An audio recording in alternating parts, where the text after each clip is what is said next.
It's Check It Out! This week on Check It Out, Jeff's going to make sure that if you're using multiple Google accounts, you're doing it right. Catherine's going to talk to you about assigning comments. Simon's going to talk to you about updating your Zoom to get the latest features. And Mike will talk about hot corners. Check it out! Simon, what are you doing? Jeff, I'm checking Facebook. Mate, you're doing it wrong. Catherine, what's with all these sticky notes? They're my passwords. I'm using the Notes app. Catherine, you're doing it the wrong way. What other way is there?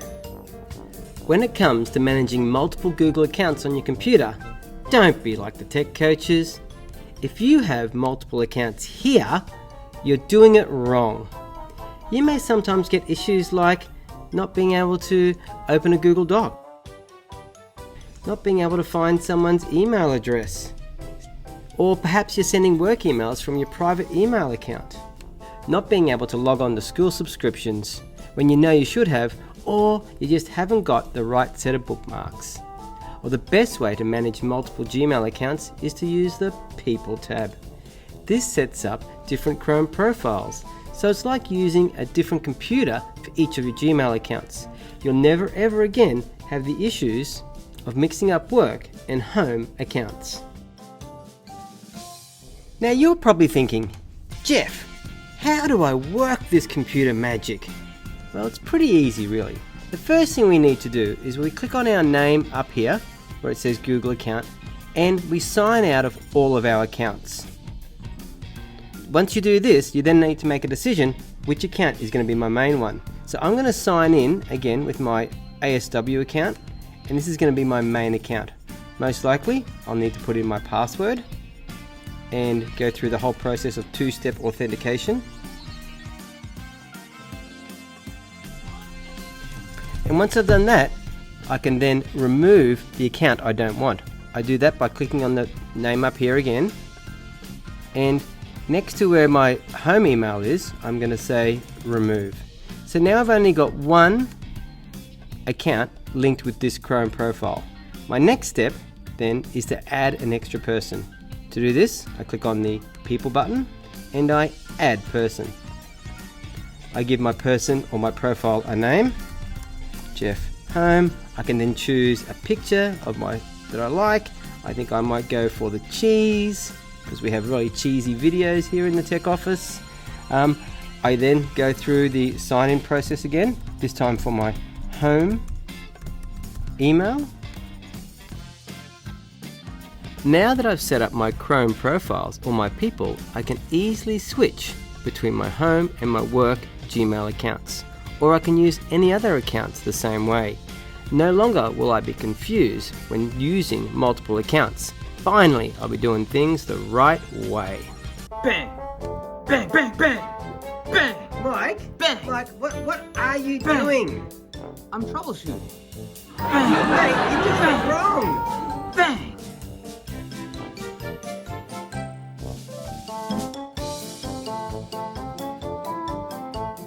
What we love about Gsuite is the ability to collaborate all in one place. Today, I'm going to show you a quick, easy keystroke to improve your collaboration. When adding your comment from the toolbar or the side option, just click plus. When you do this, you can see all of the people that you could add into the conversation or assign the task to. So now, with just a few clicks, you can bring even more people into the conversation and they know exactly the area that you want them to review or the task that you want them to complete. And you might find that your to-do list is pretty much done. Jeff, you can move to the breakout rooms down and you can choose any of the breakout rooms that you want to go to. All right, so I get to choose my own breakout room. Cool. Yep. I'll just click on breakout rooms, click on the dot. It's not letting me. This always happens with Zoom. I always have problems with Zoom. This is Okay, Jeff, have you done an update lately? No, it doesn't just automatically update like all those other products. No, it doesn't. You actually have to do the update. Oh, How do Or you really need to do an update. And I still see your loading. While Jeff is still loading, I'm just going to make up a quick video on how to do updates in Zoom. I have loaded up and logged into my Zoom app, and what I'm going to do now is I'm going to come up to zoom.us and I'm going to check on updates.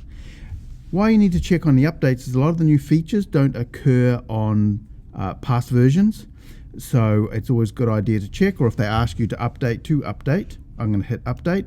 It's a pretty quick process. I'm going to now install, continue, install, type in my password,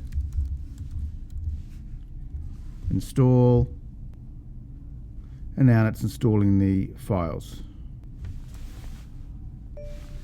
Installation was successful. I'm going to close. Zoom has closed and reopened and automatically signing me in, as I can tell with my little picture on the top right hand corner. So now I'm running the latest version of Zoom and get the extra benefits that may have come out. Hey Jeff, have you finished loading yet?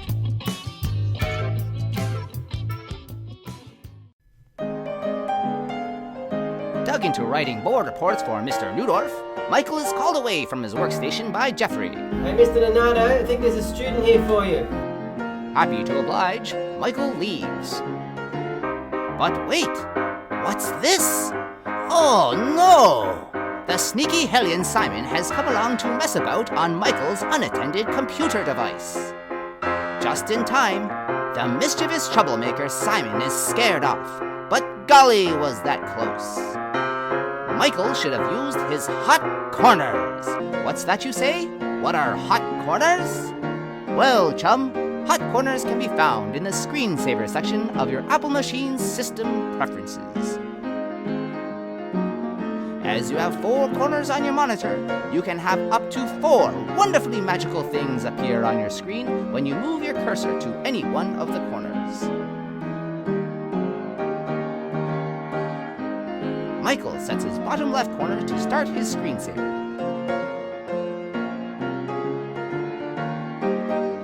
Then goes into his security and privacy section and ticks the box that requires a password to be typed in 5 seconds after his screensaver begins. Now, whenever Michael leaves his computer, he can just swipe his mouse pointer to the bottom left corner of his screen, protecting all his important information. Don't let that Simon the Snake befoul your personal computer.